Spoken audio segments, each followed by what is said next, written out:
हरिओम। आत्मीय भक्तजनों, सप्रेम जय श्री हरि। ओम ऐं ओम जय मां सरस्वती। आज का प्रसंग है श्रीमद् भगवत गीता के 10वें अध्याय के 34वें श्लोक का अर्धाली। अर्धाली कहते हैं श्लोक का आधा, यानी पूरा श्लोक पर हम चर्चा नहीं कर रहे हैं, क्योंकि हमें जिस बात पर चर्चा करनी है वो प्रसंग मात्र गीता जी के 34वें श्लोक की अर्धाली में ही है। हमें चर्चा करनी है कि स्त्रियों में भगवान किन किन रूपों में हैं, यानी नारियों में भगवान का कौन सा विभूति है। 10वां अध्याय भगवान का विभूति योग नाम से जाना जाता है, और जिसमें भगवान बताते हैं कि यह मैं हूँ, वह मैं हूँ, यानी सब कुछ मैं ही हूँ। इसमें कोई गलत बात नहीं है, सब कुछ भगवान ही है, भगवान से परे कुछ भी नहीं है। लेकिन कौन कौन सा श्रेष्ठ वस्तु भगवान की है और किस किस में है, ये जानना अति आवश्यक है। तो इसके लिए गीता जी के 10वें अध्याय में चलते हैं और 10वें अध्याय के 34वें श्लोक पर प्रकाश डालते हैं, जिसमें भगवान अर्जुन से कह रहे हैं, कृति श्री वाक्च नारीणाम स्मृति मेधा धृति क्षमा। बस श्लोक आधा ही प्रसंग उपलब्ध है हमारे आज के प्रसंग के लिए। कहते हैं, अर्जुन, मैं स्त्रियों में कीर्ति, श्री, वाक, स्मृति, मेधा, धृति और क्षमा हूँ।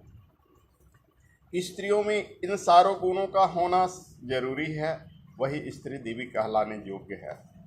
और ये सारी चीज़ दूसरे रूप में लीजिए तो स्त्रीलिंग ही है। कृति स्त्री है, श्री स्त्री है, वाक स्त्री है, स्मृति स्त्री है, मेधा स्त्री है, धृति स्त्री है, क्षमा स्त्री है। इसलिए भगवान कहते हैं कि ये 7 चीज, 1 2 3 4 5 6 7, ये 7 जो है वो स्त्रियों में मेरा स्वरूप है। यानी कृति, स्त्री वही है जिसकी कृति हो, यानी उसके गुणों की जस की बखान हो, वही स्त्री कहलाने योग्य है। स्त्री वही है जिसमें श्री हो, यानी श्री लक्ष्मी को कहते हैं। वो घर की लक्ष्मी होती है, घर में शांति की वातावरण जो पैदा कर सके, जो कर्कशा न हो, कलहकारिणी न हो, वो स्त्री कहलाने के योग्य है। तो स्त्री में श्री होना जरूरी है। बाक, बाक कहते हैं सरस्वती का दूसरा नाम है। बाक देवी सरस्वती को कहा गया। तो स्त्री सरस्वती होती है। सरस्वती जिस प्रकार से विद्वता से पूरी सृष्टि का संचालन करती है, सरस्वती सृष्टि करती है, वो गुण स्त्रियों में है। वो सृष्टि की संचालिका है, संचारिका है, वो स्वयं सृष्टि ही है। स्मृति, स्मृति कहते हैं स्मरण शक्ति को, याद की पावर के, मेमोरी पावर को। तो इन माइंड में मेमोरी पावर पुरुषों से अधिक स्त्रियों में होता है।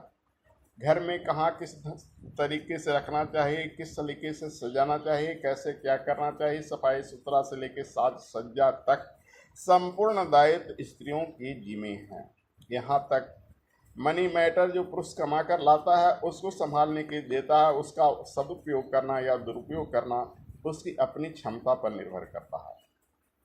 मेधा एक उच्च कोटि की प्रज्ञा है, बुद्धि है, वो भी स्त्री ही है। धृति, वो भी स्त्री हैं। धृति कहते हैं धैर्य धारण करने की क्षमता को। और अंत में आइए क्षमा, तो क्षमा स्त्री ही है। स्त्री वही है जिसमें क्षमा शोभती हो, जो प्रतिशोध की भावना न रखती हो, जिसके मन में अहंकार की भावना न हो, जो कभी घमंड मद में न आए, वही स्त्री कहलाने योग्य है।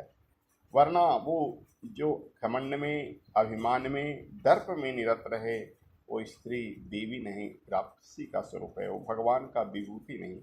जिसमें क्षमा हो, जिसमें क्षमा सुशोभित हो, स्त्रियों का सबसे बड़ा अनुपम विभूति भगवान श्री कृष्ण का ये 7वां विभूति, जिसमें उन्होंने कहा कि मैं स्त्रियों में क्षमा स्वरूप में विराजता हूँ।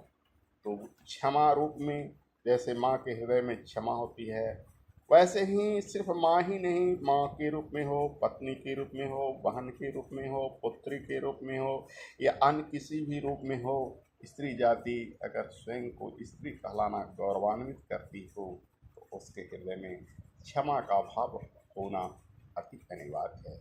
इसलिए भगवान की इस सातों विभूति जिससे स्त्री की प्रधानता होती है, स्त्री में ही विराजमान है, और सातों विभूति भी स्त्रीलिंग है, स्त्री है, और स्त्रियों में होना अनिवार्य है। जय श्री कृष्ण।